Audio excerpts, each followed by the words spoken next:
Hi, everybody. Welcome back. We're doing something a little bit different today. I am here with Rachel Reviews, if that's what you want me to call you. Yes. Hi, everybody. She reached out and wanted to do a collab. I thought it was a great idea. So today we are going to be doing or talking about all things Disney Plus. I'm very excited. Rachel, why don't you tell everybody about your channel, about you, about everything? Yeah, so I have a channel, Rachel's Reviews, also a podcast, and I kind of slowly transitioned into doing more podcasting and writing than I have YouTubing.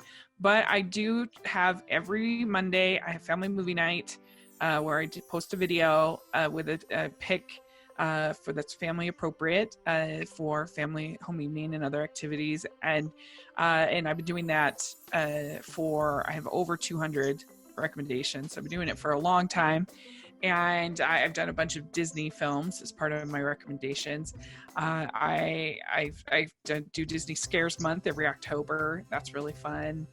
Some other different things. And then I also, on my channel, I have reviewed the entire Disney canon.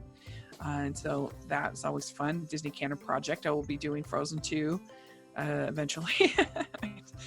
I just posted my Rapprix internet. And so I got a lot on my plate lately, but it's great.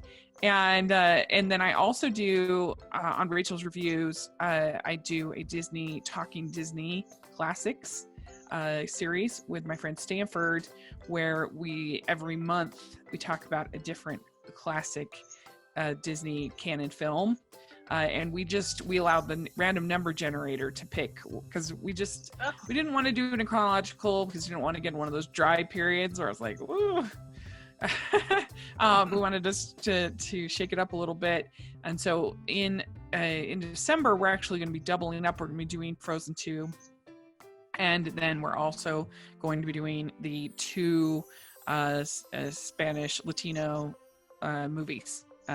Three Caballeros and Saludos Amigos. Exactly. We'll be doing those, and awesome. I'm excited about that. That'll be really fun. And so that's really fun. Me and Stanford also have a monthly, we call it Obscure Animation, and it's a podcast where we get a chance to talk about smaller animated films, or sometimes they're just ones we feel like deserve a shout out, that are underappreciated, that are not necessarily obscure, but we just think we did Rise of the Guardians. And that's not like obscure, but I've always felt like it was pretty underrated. So from DreamWorks. I love Rise of the Guardians. I love that movie. Yeah, it's so good. And so anyway, that one's just kind of our catch-all, but we really try to give shout-outs to independent films. This month, we're doing a movie called The Girl Without Hands, which was animated, designed, everything completely by one person, Sebastian Laudenbach. And it's a pretty fun, well, not fun, but it's a pretty impressive little film. So anyways, that's what we have a lot of fun doing that every month. That's awesome. What of these projects did you start doing first, and how did you get started? Well, I very first started as a blogger, and then when I went to YouTube, I was first doing unboxings, because I was just really into that whole subscription box trend. And so I was just me in front of my computer opening boxes and stuff and having a lot of fun doing that. And then I would just do occasionally a video review. And my first one of my first breakouts, I guess, reviews was, I was so mad about the How I Met Your Mother series finale. And I did a whole live stream where I just basically just ranted about how much I hated it and how it made me so angry. And that, I felt like that was really a breakout moment for me. And then I don't know, I just started, I started Family Movie Night and a couple of years ago, and I think I'm doing it for 3 years, I think. But anyway, and I've just been doing that every week. But yeah, and then I kind of transitioned from, just because it was copyright became such a pain, especially anything with music. It just, no matter how careful you were, it was just a pain in the neck, and you don't have to deal with any of like, it was just so much easier to go with the podcasting route because you could just talk about, you didn't have to deal with all of the editing was way easier, and it was just more my personality. And and then the Hallmarkies podcast just really took off. I never would have expected that at all. It was just kind of this lark that my friend and I started. And then it's really kind of taken over my life. Now, do you do just Hallmark Christmas movies, or is it? No, we cover all the Hallmark movies for the whole year on both channels. We have 3 channels now. But then at Christmas, because there's 10 of us co-hosts in the podcast, I'm the founder, and so we are able to post almost every single day content, which is kind of it's kind of become our little niche in a way, is that we cover all the television shows, like When Calls the Heart, shows that. Yeah, okay. we do episode recaps, basically anything from Hallmark we cover. But then also we have what we call bonus episodes, where we cover Lifetime. We just posted today actually an episode recap of Netflix and Disney Plus Christmas movies. Especially at Christmas, we cover everything. That's our goal, is to basically cover all things Christmas. And we're gonna get, I've already watched 43 Christmas new Christmas movies, and it's not even Thanksgiving. Oh my gosh. That's incredible. Wow. So yeah, I have a certain personality that somehow watching I just have high tolerance for repetition. Yes. It does not bother me. And I find it, because I'm like a completionist at heart. And so I think it's really interesting to see, it's kind of like if you gave a whole class a writing prompt and it's the same prompt, but how do these people all make it different? And so, because there's definitely the same idea, but in certain hands it's awful. And then in other hands, it's so charming and fun and delightful. So it's interesting to think about and be like, why is the same thing basically the same thing? Why does it work here and why does it not? And that's awesome. So I love doing it, and I love all of the friends I've met, and I've gotten to do pretty much every week on Mondays we have an interview. And so I've gotten to interview over 100 people, including people like Danica McKellar and Eric Mabius. And you interviewed Danica McKellar? I did, yeah. She's my favorite. Yeah, she's so fun. And it was just a short interview, but still, I did interview her. No, that's incredible. And, that's awesome. Yeah, and I just barely this week got to interview Alicia Witt, which was a huge get because she's never done a podcast ever. And so that was so exciting. She's one of the queens of Hallmark, we like to say. So anyway, that's really fun. And, I've been very lucky also with my work with Rotoscopers to be able to interview a lot of really great animators. Like I said, I just did or people involved in animation. Like I got to interview Nick Park from Aardman Animation, which was the creator of Wallace and Gromit.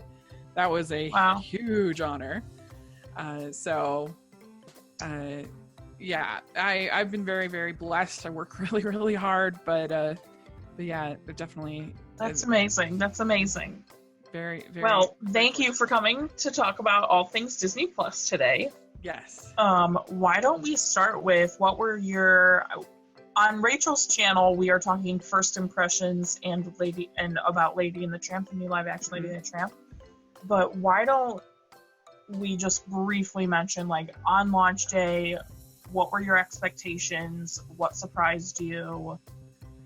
Yeah, I was very fortunate. I don't know why. I have no idea why, but I didn't have any of the problems that other people experienced on launch day. I was able to log on without any issues. I didn't have any real problems. I was very impressed with the interface. I like the fact that you can make your profile. You had all these different these characters to choose from. So that was kind of fun. I decided to go old school and do Oswald the Rabbit, and so that was fun. Very And cool. and yeah, I mean, it's overwhelming. Just the new stuff, you could spend your whole day. Like, you can't, I mean, and then you've got all the catalog of all of these classics and all of these, it's just, I honestly feel like I could sell I love physical media and I love collecting physical media, but without that, if I wasn't a collector, I feel like I could get rid of most of my Disney DVDs. I mean, Sure. Or Blu-rays. It's phenomenal. And the fact that you can watch it anywhere you go is really great. All the Marvel, pretty much, not all the Marvel movies, but a lot of the Marvel movies. Yeah. You got all the Star Wars movies. And as a podcaster, I was just like, yes, this is so nice. Yeah. It's like for family movie night or whatever. I've got it right there. And I mentioned on Rachel's channel some of my launch day issues. I was in the group that had launch day issues. I had different issues on different platforms. So like on my desktop, I could see everything. I could click on everything, except I couldn't go edit profiles. So like I couldn't give my mom a profile and, give her baby Groot just like she wanted. I had, but on my phone, I couldn't see like the homepage, but I could edit the profiles. And then on a console down on like a smart TV or whatever, I couldn't access basically anything on Disney Plus. And that was most of the day Tuesday. And then it pretty much solved its own issue. Like they were working on it, and we had a lot of updates, especially on the console for Disney Plus all throughout that day. So they were definitely putting out patches as quickly as they possibly could. But my first impressions are definitely, I would agree that it's overwhelming. There's a lot to choose from. Some stuff, there's so many TV shows I didn't know existed. Yeah. Especially because it's like, I grew up at a certain time of Disney TV, and now there are infinitely more Disney television shows. And some of those shows I've heard of, but have never seen. And then, you click on Disney TV and there's a ton of shows you've never heard of. That's to be expected. Right. But they have almost every single DCOM. They have such an amazing selection. Their new stuff is basically kind of only one page, especially like on the computer or on, whatever. But it's, from what I can tell so far, quality content of originals that they've put out. Mm-hmm. And that's the best, honestly. Yeah. That's what we want. And as I said, we discussed Lady and the Tramp on Rachel's channel, but I kind of wanted to discuss some pros and cons of Disney Plus so far. So what's like a major con for you so far? Well, I only had really two major cons. The first one is definitely this decision they made to change the aspect ratio of The Simpsons.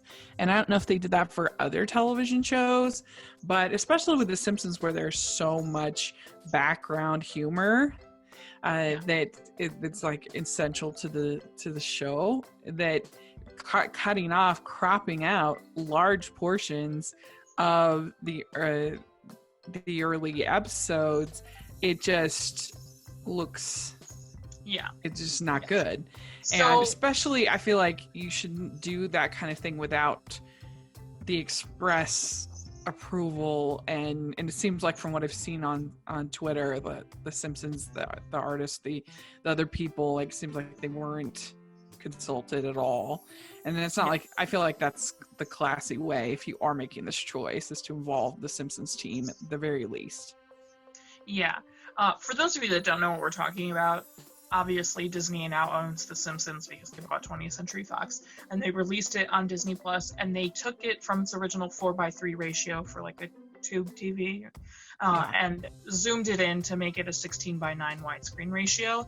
And they do that for a lot of their films. But a lot of their films, when released on VHS, had been cropped from a 16:9 format because it was released in theaters in a 16:9 format. Well, and usually usually you have the choice: do I want to watch it in widescreen or do I want to watch it in full screen? And also, if you have the full screen version, which I would never recommend, if you have the full screen version, it tells you, it literally has like a warning usually, like this film has been modified. And so they might have wanted to at least consider doing that, like this episode has been modified to fit your screen or whatever. Well, and The Simpsons was made for that format because that's what televisions were. Like films were made for widescreens because films and theaters have always been that ratio. Yeah. So they're under a lot of flack for that. They're getting a lot of flack for that, and it's completely warranted, I think. I don't think why what's the purpose? Let it be in the 4:3 ratio. Who cares? Right. Yeah. And it hasn't always been the case with The Simpsons. Season 20 plus, we're in the 16:9 ratio. Yeah. Well, it's because they're still going. Yeah. But I mean, yeah, I agree. And they are going to change it evidently because of the backlash. In next year, they're going to have an option that you can choose which way you want to watch it. So, but that was definitely a con on opening day, I would say. So far for using the program, I have some cons that are more about usability. I wish there was like a quick add option to like your watch list. So right now, currently, if you're viewing titles, say, I'm a big A to Zer. I love to look at all my options from A to Z. I'm such a brat about it. So if I'm in the A to Z option and I see, Lizzie McGuire, and I don't want to click on Lizzie McGuire to see like what it's about because I know what Lizzie McGuire is about. I grew up watching it, and I just want to add it to my watch list. I currently can't do something like that. I have to click on Lizzie McGuire and click add to watch list. And I think that's like, it's a first world problem at its finest, and it's a little bit of a silly wish. But with all these other streaming platforms absolutely having a quick add option, I mean, I think Prime, you have to click on the thing to press add to watch list, but Netflix has a quick add. I'm pretty sure Hulu has a quick add, although I'm not on Hulu enough. But I just think a quick add should absolutely be a thing. And then along those same lines, once you click on a title and then add it to your watch list, there's no easy way to go back to exactly where you were viewing. You have to go all the way back to like a home or the beginning of a featured or whatever, and then go back to like where you were, which is also a first world problem. It's not that hard. It's just like a couple more clicks or scrolls or whatever. Yeah. But I just think product feedback, so we're giving product feedback, so I think it's certainly a fair point for sure. Right. And I just think it's fascinating because like a bunch of these other streaming platforms have the easy ability to go back exactly to where you were. As far as pros, if we wanted to alternate back and forth, Sure. A pro that I think is just hopefully people will get exposed to some of these. We talked about hidden gems, some of these hidden gems that got sort of forgotten in theaters, or I loved the movie Queen of Katwe. I thought that was such a beautiful, moving, I wanted to well see acted. it. Didn't get to see it. Now I'm excited. It was a very good movie, and I'm so excited that people will hopefully stumble onto it. We'll get to watch it. Yeah. And all the like just fun, weird, eclectic Disney Channel movies. You also have the Mickey Mouse Through the Years. Getting to see that is really, really fun. And even our Disney classics, there's some that a lot of people haven't seen. That something like the Three Caballeros, that maybe people haven't seen, which is The Reluctant Dragon.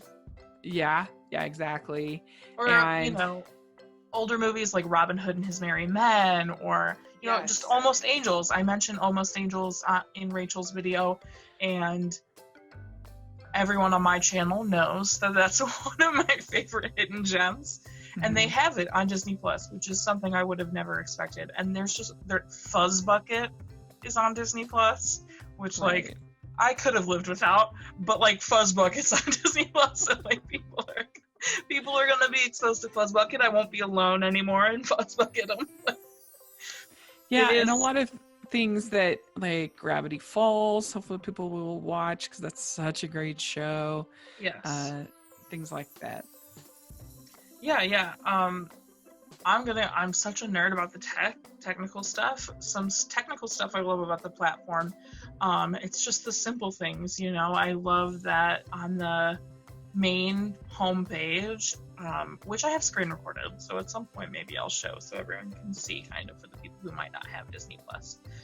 If you hover over the icons of Disney, Pixar, Marvel, Star Wars, and Nat Geo, they all appear gray, but then once you hover over them, there's these little animations, and they're absolutely, I just think it's like a tiny little charming detail, and I really love that. Mhm. Along the lines of what you were saying, I love the selection. I love that there's old and there's new and there's stuff people never talk about anymore and there's stuff people will always talk about. I just, all in all, I'm very happy with the platform and I'm very excited to see where it goes. Do you have any hopes for the platform? I mean, I hope that they keep adding content. Like they still don't have a movie that I love called The North Avenue Irregulars, which I think is I hilarious. Love that movie. Yeah, That movie's it's amazing. so funny. That's another one I think you could totally make a fun remake of, because Yes, completely agree.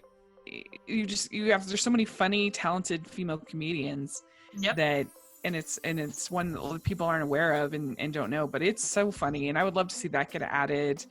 Then I would love to see I don't know, I like there are television shows that still aren't on here, like Sophia the First. Oh yeah.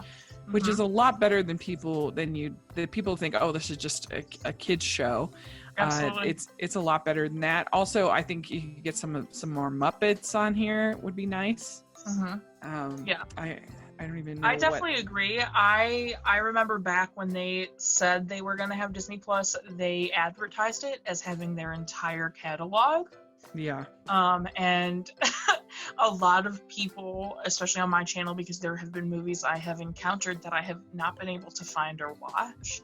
A lot of people were like, "Oh, do you think they'll have the movies you haven't been able to find?" And I'm sorry to say this, Disney. I said no. I don't think they're gonna have them on Disney Plus because our entire catalog, as if like I don't think they're gonna put, you know, every single film, especially if it did horribly or only like 3 people watch, you know, like I didn't think they were going to do it. And at launch currently, they don't have any of the movies that I couldn't find. It is all movies that were actually pretty popular or, you know, movies I was able to find easily. And that's a little disappointing. So I'm hoping that they'll add movies like Way Down Cellar and The Boy from Dead Man's Bayou and The Whiz Kid and the Mystery at Riverton, like all these random movies no one has seen in years, like maybe not even since it came out on television back in the 60s. I'm hoping to see some of those come on, not just like Almost Angels that did well, or, you know, I would love to see a Fighting Choice come on. All of these movies that are like hidden gems. Yeah. Something like Child of Glass would be fun to get Yeah, on. I'm shocked Child of Glass isn't on Disney Plus. That actually did well. I mean, they still sell it on DVD. So I'm actually quite surprised. But I also hope they don't take off. Because I know a lot of platforms are constantly like fluctuating, but Disney owns all of this stuff. It's not just like a renting scenario. Right. Disney owns all of this content. So I'm hoping they just continue to add and they don't go, okay, this is going to come off for a while. I hope they just let it stay on. Like, and I hope they can make a deal with Sony so that they can get the Spider-Man movies on. I don't know if that's a pipe dream, but that would be nice. But yeah, another one that I wish is The Summer of Monkeys. I think that was a really good hidden gem. So there are a lot of movies that could still be added. Yes, absolutely. There are a ton of movies that could still be added, but I'm very not surprised. I'm very happy with the current selection. I think they're headed in fabulous directions. I think it was a very very intrigued. strong start. Yeah. Yes. I'm very intrigued that they're not releasing entire seasons at one time. So, like, currently, I think both The Mandalorian and High School Musical, the musical, the series, only have 2 episodes out. And I don't know if they're releasing them weekly. I don't know what the schedule is. Yeah, they announced a couple months ago that they were not following the binge-worthy pattern, that they were going to be doing it weekly like a traditional television. And so I'm not a huge fan of binge watching. I think it's the worst way to watch anything, but sometimes I'm kind of have to, because I got to cover it, so I got to get through it. But so that doesn't bother me too much, but I don't know. I see the pluses and minuses. It's definitely different than Netflix. I see the pros and the cons of it. Personally, I was horrible at like keeping up with weekly television. It just was, I didn't care. So I was a big like, oh, is everything out? Okay, I'll watch it all now. Like, I would buy the season. Like, and so when I found out that that's what they were doing, I'm interested to see how I do it. I'm interested to see if I keep up with High School Musical, the series, or if I wait until it's all out and watch it. I mean, it depends on the show, because certain shows are like, for instance, I would never want to binge watch Rick and Morty. Rick and Morty is just too sarcastic. It's too cynical. I think it's beautiful and brilliant and very creative, but I can only handle like one episode of it at a time. It's just not that for me. Yeah. But something like 24, I totally want to binge watch that, because they leave you on these cliffhangers and you're like, I gotta know what's gonna happen next hour, Absolutely. So I think it depends. But in general, I do not like binge watching. It's just such a, I don't know. It's such an exhausting experience, and I don't want my entertainment to be exhausting. Sure. Sure. Well, do you have any other pros or cons about Disney Plus so far? Yeah, another con was the creator of Gravity Falls, Alex Hirsch. He came out on his Twitter and he said that apparently the geniuses over at Disney Plus decided to remove Grunkle Stan's Fez symbol for no reason. But then they left it in the thumbnails. So I think that that's a problem. Like, if you are going to censor something, because they do have these statements on certain films that this contains outdated cultural depictions or whatever, which I like. I like that they're doing that.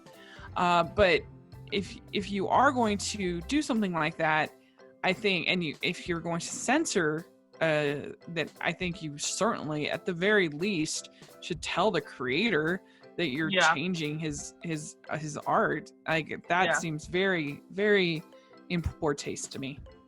Yeah. I think I mentioned this before we started really filming. Just one more little observation for me, and this really isn't a pro or a con. I just think it's interesting. If you look at the genres on Disney Plus, there isn't a romance genre. I think that's fascinating. Although I'm pretty sure there also isn't like a horror genre. They just have a limited genre selection, and I think that's interesting because Disney's teetering this, like, they have like these Star Wars and they have Simpsons and they have some stuff that's a little bit more adulty on their platform, but then, like, it's Disney, so everything is still very much family friendly, and they don't have a romance section when it's like half of your Disney princess movies have romance in them, a bunch of DComs have romance in them. Like, what's the big deal? It's not like some genre to be, Yeah. The categories are a little strange. They have musicals, which makes sense, of course, and then throwbacks, which is kind of a weird category. And because they have throwbacks, and then they have nostalgic movies, which seem kind of, one's TV, I guess, but I don't know, that's sort of weird. They have a Beast and Monsters category right now, and then Disney Juniors, and then Feel Good Sports Movies. Best Friends. Yeah. Well, I just love that they can have a whole section of feel-good sportsmen. I know. Bless. Well, that's everything I have about Disney Yeah. Plus so far. Thank you so much for being here, Rachel. Why don't you tell everyone? Yeah, of course. Why don't you tell everyone what they can find you on? Promote anything you want to promote. Take your time. Yeah, thank you. Yeah, you can find me at Rachel's Reviews, all of our social media, iTunes, and YouTube, and also at the Hallmarkies podcast. So make sure to check that out. Oh, thank you. Thank you so much for being here. You guys, you know where to find me right here. Click subscribe. I will put all of Rachel's information in the description. Also, be sure to keep up with what movie I'm watching when. Follow on Instagram, Twitter, Facebook, whatever you want. Those will also all be in the description. And be sure to check out the video we did on Rachel's channel that will also be linked in the description. Again, we did first impressions and talked about Lady and the Tramp, the remake, the live action remake. It's a pretty fun video, so be sure to head over there. Thank you one last time, Rachel, and that's it. Bye, everybody. Thank you. Bye.